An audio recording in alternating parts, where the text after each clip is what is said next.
else. I mean, if you're on Medicare and right now you're paying a few $1,000s for a hearing aid, that won't be the case anymore. And we're going to, it drives me crazy when we have these debates and they talk about the costs. The economists know the only thing that's going to lower the costs is if we have a single-payer system. We pay 17% of our GDP in healthcare compared to 10% in other countries, and we've got the 34th worst outcome.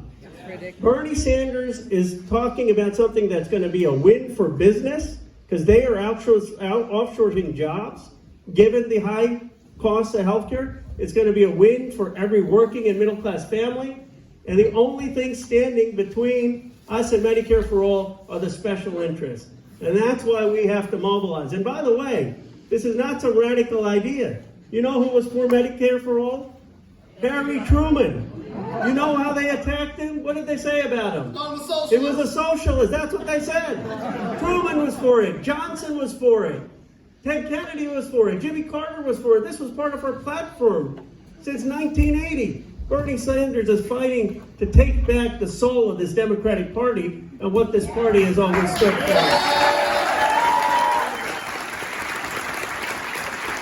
Bernie Sanders, I got to know Senator Sanders because we worked together to stop the war in Yemen. Now let me tell you something. There was one person on that stage in the other night's debate. There was only one person who has voted against all three of Donald Trump's military budgets. Now, I don't understand how every Democrat in the House and the Senate shouldn't be opposed to the Trump military budgets. Let's just put this in context. Barack Obama, when he left, the military budget was $618 billion. Today, it's $738 billion. Why are we voting for these Trump military budget increases? You know what we could have done with that $120 billion? We could have done Medicare for all. We could have given free public college to every kid. We could have given housing. We could have had school lunches. Well, there's one person on that stage who has had the courage to stand up to the defense contractors, to stand up to Trump's military budgets, to say that enough of the endless wars, it's time for us to start investing in the healthcare, the education, infrastructure of our country, and that is Bernie Sanders.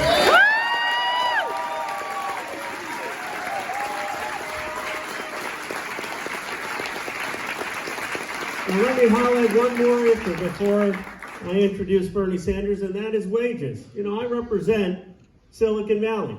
They've done pretty well in Silicon Valley. But you know what, Bernie Sanders and I thought they said, okay, you've done well, maybe you ought to pay your workers well.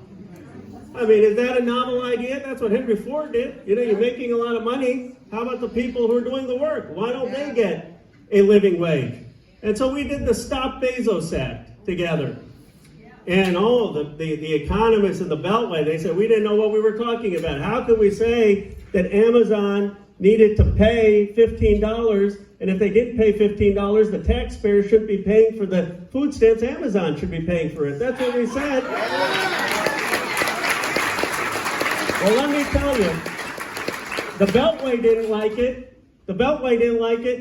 But 3 weeks later, Jeff Bezos raised wages to $15 for 350,000 people in this country. If Bernie Sanders and the minority of the Senate could get a raise for 350,000 Americans, imagine what he will do as President of the United States.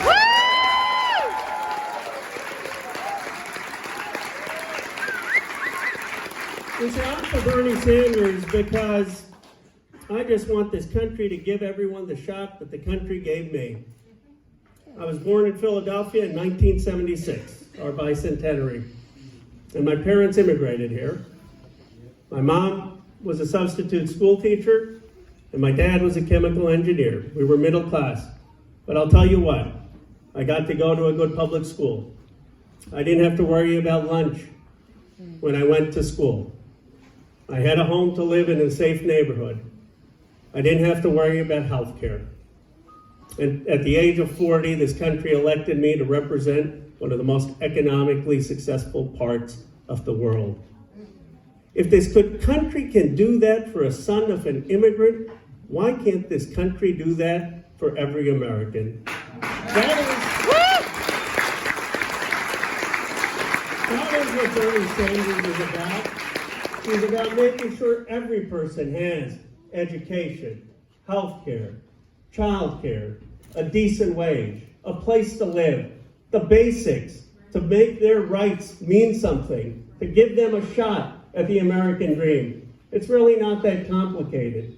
He's for everyone having a chance at the American dream. It is such an honor to be able to introduce the next President of the United States.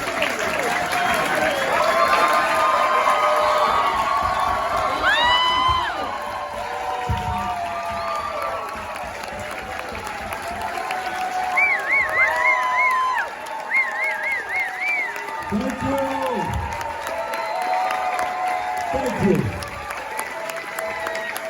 Thank you. Thank you. Thank you. Before I introduce the next First Lady, I want to thank Ro Khanna. I think many of you know Ro is one of the outstanding progressive members of the U.S. Congress. But I just want to say that throughout this entire campaign, Ro has been tireless. He's been all over Iowa, all over all of the states in this country, fighting the right fight for us. So Ro, thank you so much for what you did.